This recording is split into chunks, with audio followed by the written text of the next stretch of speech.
practice session, we're going to practice preparation for Sirsasana, for headstand. We're going to use a chair, and you also want to have a belt and of course have your mat. So we're going to start with doing the chair up so that it doesn't fold on us, because we're taking some pressure of the upper back into the chair seat. If you are working without a folding chair, then you can skip this step. So you take your belt over the chair rail, and if you have this bottom bar, then you can wrap the belt around the bottom bar and do your belt up, and this is going to prevent your chair from folding. Okay, so you want it to be nice and snug. You can just have it in the center of your chair rail, and then fold your mat in 4.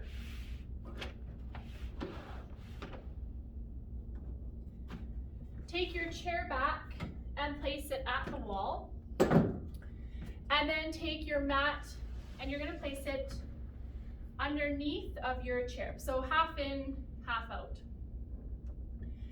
I'm going to come a little bit closer and we're going to go over the hand position. So you're going to interlace your fingers right to the webbing, and then you're creating this cupping action with your hands. So the palms are not together, the palms are separated slightly. Stacking the inner wrist over top of the outer wrist. Then you're going to take this cupping action down onto the ground. Again, you check that you're stacking the inner wrist over the outer wrist. Now you also check in that your elbows are directly underneath the shoulders on both sides. Then you're going to work on taking the crown of your head down to the floor. Now, often we're not sure where the crown of the head is. So the crown of the head is the highest point that's on your head. Often we go more towards the top of the head, but we have to go a little bit further back.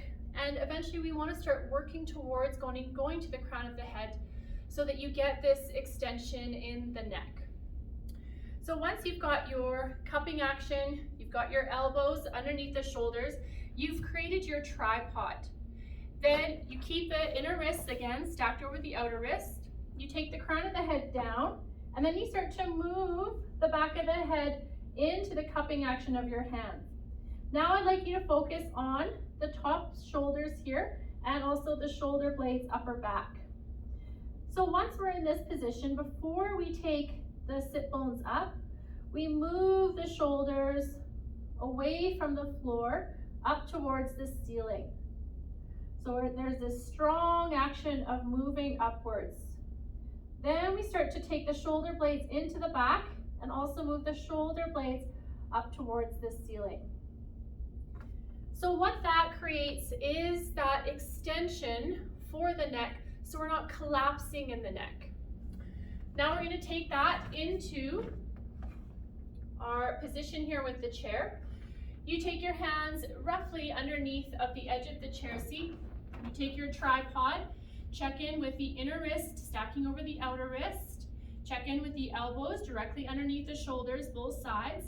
Then take the crown of your head to the floor and move the back of your head into your cupping. Now begin the shoulder work. So you lift the shoulders up towards the ceiling, move the shoulder blades into the back and up towards the ceiling.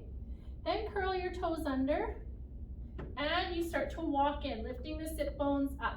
So the sit bones are taking your spine upwards.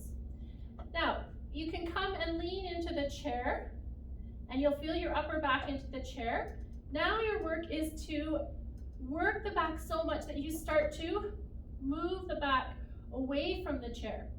Now you can take your feet together, take one leg up, lifting from the inner thigh, and then take the other leg up, maintaining this action in your upper back and your shoulders.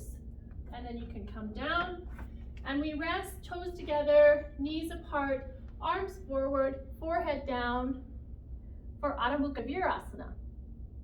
And then hands underneath the shoulders, and inhale, come on up. So you can do this a number of times. It's often harder to do the preparation work than it is to go up in the full pose, because you're starting to build that strength and build that intelligence. So happy practicing. Please reach out if you have any questions, and namaste.